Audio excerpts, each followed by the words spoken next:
2-3 दिन पहले हम सुबह योग कर रहे थे पांडव भवन कुटिया में। एक दृश्य हमने देखा कि हमने अपने व्यक्तिगत जीवन में कौन कौन सी यात्राएं की हैं। ब्रह्मचर्य की यात्रा, क्या बाधाएं।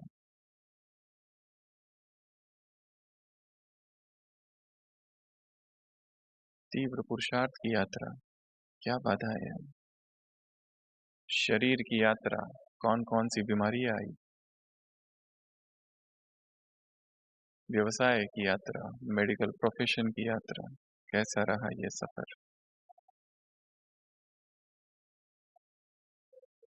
संबंधों की यात्रा, जब से ब्राह्मण बने संबंध कैसे रहे। अमृत वेले की यात्रा, कैसा रहा अमृत वेला। मुरली चिंतन की यात्रा, क्लासेस की यात्रा, सब कुछ करते हुए साक्षी भाव कितना रहा। चाहे एकांत में है या हजारों के सामने, स्थिति में कौन सी सूक्ष्म हलचल हुई, वो यात्रा।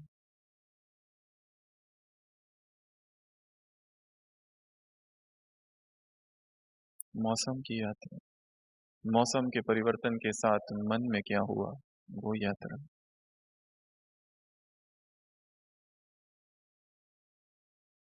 हर एक ने लंबी यात्राएं की है। जो सेंटरों पर रहते हैं, टीचर जीवन की यात्रा। जो जॉब करते हैं, उस जॉब की यात्रा। जो घर गृहस्थी में रहते हैं, वैवाहिक जीवन की यात्रा। व्यवसायिक जीवन की यात्रा। मधुबन में रहने वाले मधुबन के जीवन की यात्रा कैसी रही। कितने अचल अडोल रहे उस यात्रा में, क्योंकि माया निरंतर कुछ न कुछ नया रूप धारण करके आ रही है। और एक सूक्ष्म बात जो हमें लगा जैसे आज ही सुबह सुबह समझ में आई, वो ये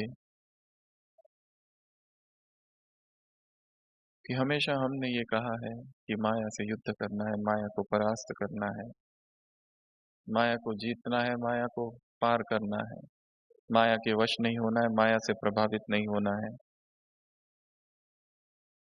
पर एक सूक्ष्म बात है, जितना हमको माया ने सिखाया शायद ही और किसी ने नहीं सिखाया।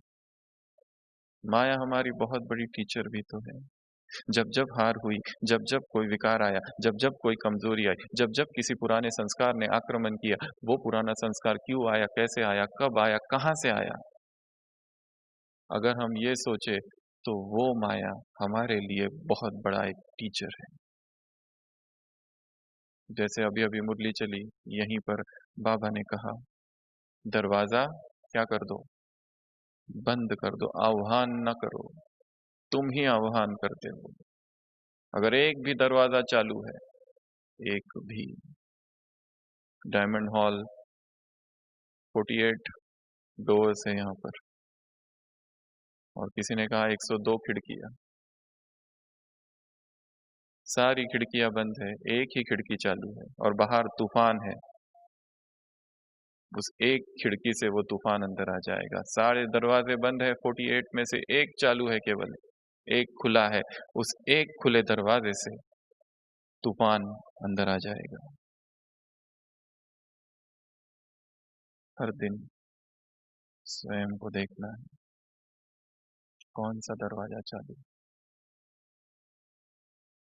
एकांत में कौन सी माया है, संगठन में कौन सी माया है, अमृत वेला कौन सी माया है, मुरली में कौन सी माया है, किस समय कौन सी माया आकर घेरती है, और वो आती है क्यों आती है, और क्या पाठ पढ़ाने आती है। उस पाठ को सूक्ष्मता से समझना है और आगे बढ़ना है।